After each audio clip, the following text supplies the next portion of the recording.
Murthy had a great vision for the youth. His thoughts on the language and the future of the country are what set him apart from the rest.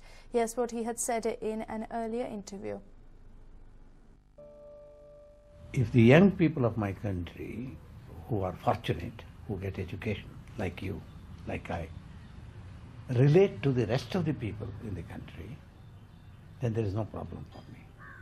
If they try to relate only to the fortunate ones in other countries, then there is a problem. There is a problem for the youth as well as for the whole country. And that is what is happening now. The young people are in such great pressure, one, to acquire culture, according to what traditionally we believe is culture, that they should be Hindus or good Muslims or good Christians, according to the good old tradition. And at the same time, we want them to be equal to their counterpart in the more fortunate world. I like the American boys or the European boys. The two are very contradictory. If only they had to relate themselves to the poor, to the downtrodden, to the unfortunate in their own country, they would work out something, which we did in my youth. I had to relate myself to the rest of the country. Today, if we call there is an American culture, the American culture is being formed by those who are unfortunate in America. They are the people, jazz came from them. Today, great poetry comes from people, the Mexican people, the black people, the Spanish people, speaking people. With whom do our young people in India relate? If today a young boy or a girl goes to a good convent school and tries to forget his own or her own language and acquires English, particularly with an American accent, I don't think that the child at the age of 18 or 20, at least after finishing the BA or BSc or even the +2, will not become a physicist, will not become a musician, will not become a filmmaker like you going to a school, will immediately join a call center and earn 20,000 rupees a month at the age of 22 or 23, and has a mobile, and then can indulge in that kind of feeling, that he or she is like anyone else, fortunate like them in highly advanced countries. What happens to the others, who come from lower castes and classes? Because of the great difference, between them and their counterpart, they may slowly get attracted to violence, to hooliganism, and they become victims of populist appeal. There are quite a few politicians, making this kind of populist appeal, that they will give them a heaven if they come to power. And so they also lose their path. It's not only the fortunate ones, but the unfortunate ones also are lost. I want many young people to become public intellectuals, not professional.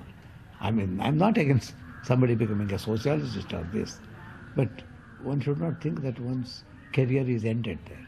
Public intellectual means to be able to relate to the public issues of everyday life.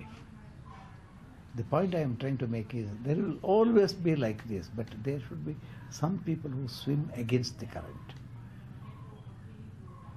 So I am looking for young people who swim against the current. Swimming with the current is easy. I take a very practical view of that. I have been writing about it, a lot. If only we can use English also as a parallel language, like all our older people did. Everyone could use his own language plus English. We need that because there are two kinds of languages, languages which travel, languages which don't travel. Kannada is not a language which travels. Hindi travels a little within the country.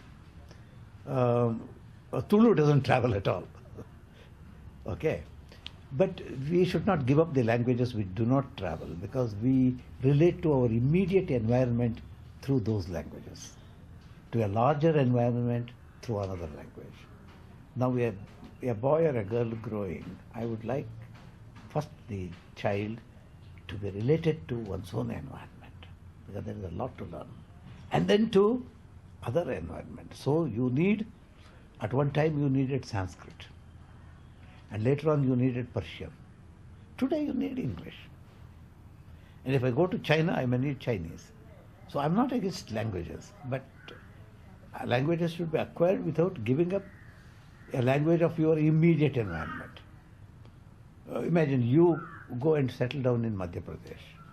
Then your immediate environment becomes Madhya Pradesh. So you need to know Hindi. If you don't know Hindi, if you are a journalist there, you can't really absorb anything from that area.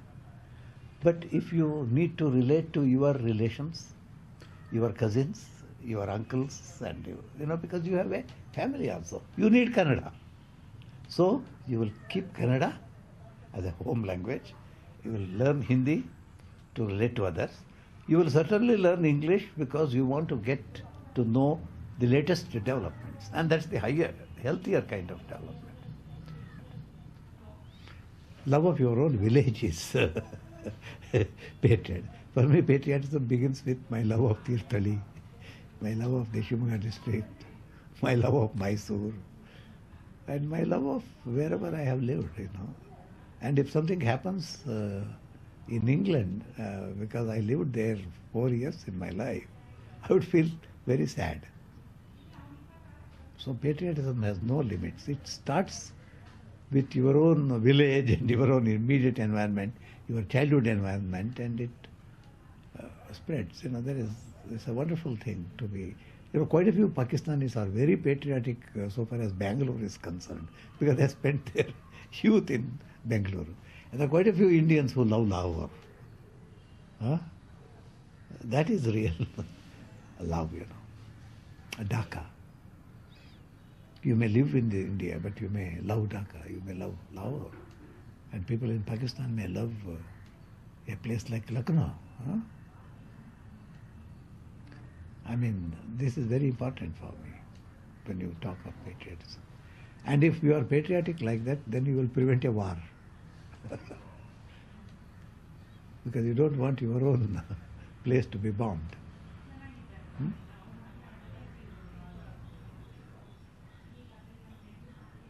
Losing my sensitivity to my environment.